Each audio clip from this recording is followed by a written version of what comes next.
chicken, okay na tayo. Okay.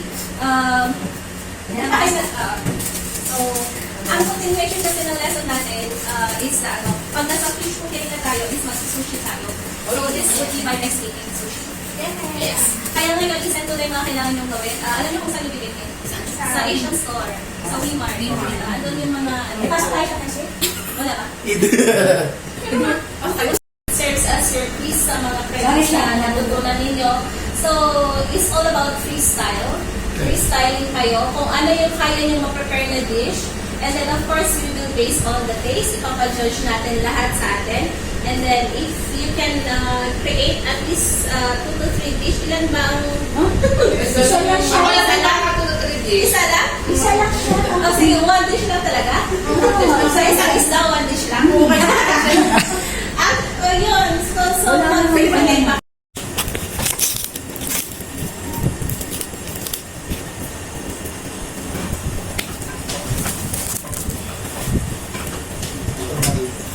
Uy, ito mo yung salmon. Tapos na. That's it.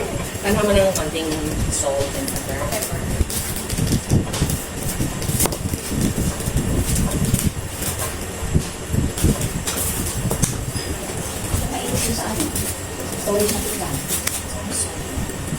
Sabi ko siya galing. Hindi mo na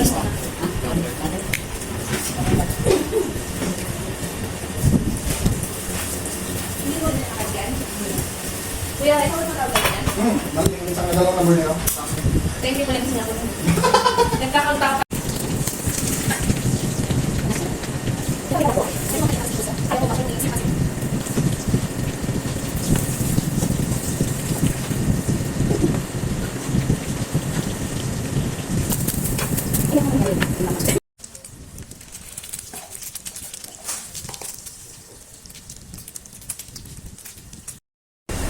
Presentation. Yala, you do.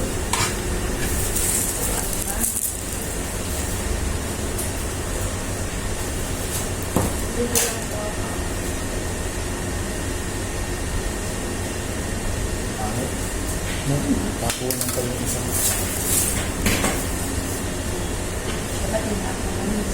Ha? Pako na rin. Nakita ko sa Amazon yun. Yung salmon chef. Fresh dapat yan, hindi dapat yung frozen. Oo. Kailangan talaga na pagpapasok kayo, doon pa nakilili. Huwag mo kasi hindi. Tapos, Ulit na sa'yo. yung ganyan, slice okay lang yan. Okay lang po lang. Oo, pero mas maganda yung mas makapal. Tapos, kailangan nyo talaga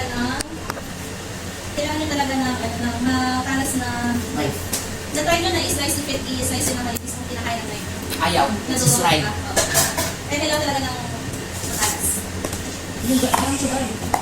Ano na? Kung saan yung may kung saan.